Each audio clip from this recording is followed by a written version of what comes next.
Meanwhile, the Senate floor is arguably the busiest place in Washington right now as Republicans are trying to get everyone on board the so-called skinny bill that repeals only parts of Obamacare. Here now, Republican Senator John Kennedy, a straight talker from Louisiana. John Kennedy, good to see you. Thank you for being here. Let me just be clear as you can be right now, because apparently a lot of people in the Senate don't even know what's in the skinny bill.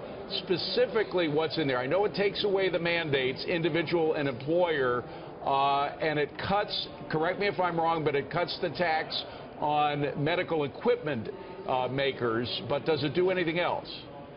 Well, the reason people, David, haven't really been able to say is because we don't know yet. I mean, we're still talking over what ideas we can all agree on, and that's all the skinny bill is. I mean, it's what ideas can we get 50 votes on to send the bill to the House, and then presumably, I don't know for sure, but presumably the House will send it to conference. We've talked about getting rid of the individual mandate. We've talked about getting rid of the employer mandate. We've talked about the Section 1332 waivers. We've talked about the Planned Parenthood issue. But we haven't reached a consensus yet. We're still talking. And look, I know this isn't a pretty process. It's kind of like a circus without a tent that's broken down. But in a lot of ways, it's working just like it's supposed to.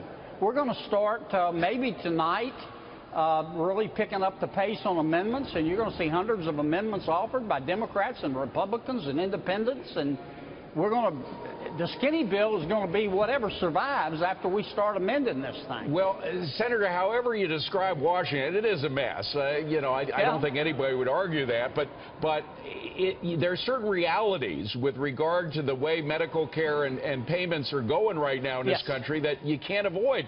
And one of them is that the Medicaid, the expansion of Medicaid has grown so fast and involves so much money, and here you're cutting some of the taxes that pay for that. How the heck are we going to afford it unless there is massive cuts in Medicaid? Well, there aren't going to be massive cuts in Medicaid. All the bill that we put together is trying to do is to slow the increase in Medicaid.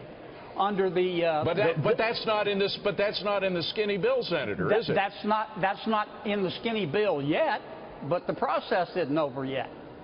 Okay, so you think that once you get the skinny bill through, then the real work can be done on cutting this amazing expansion of Medicaid, which is now the biggest form of government insurance that we have. Go ahead. I agree with you on the expansion. It's been breathtaking. Medicaid is now 47% of my state's budget. Louisiana's spending $29 billion a year, and half of it is going to Medicaid.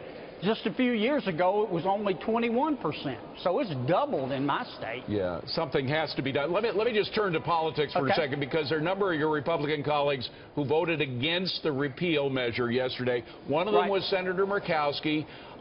She apparently received a phone call from a member of the president's cabinet, and some people are saying she was threatened by that member of the cabinet. She won't say. What do you think of the politics of all this, the recalcitrant Republicans? Well, number one, I can't speak for other people. You know, threats never have worked with me. They just don't. I mean, if you want to threaten me, you got to call somebody who cares what you think. I just try to call it like I call mine like I see it. In terms of, we've got a couple of groups of people. Within the Republican caucus, we've got some like me that are ready to saddle up and go.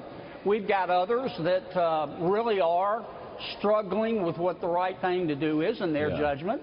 And then we've got probably a third group that they're kind of like the lion in The Wizard of Oz. They're looking for courage. Senator John Kennedy, you never have to look far forward. It's always close to your heart. John Kennedy, great to see you. Please come back anytime. We love having you. You bet. Thank you, guys. Thank you.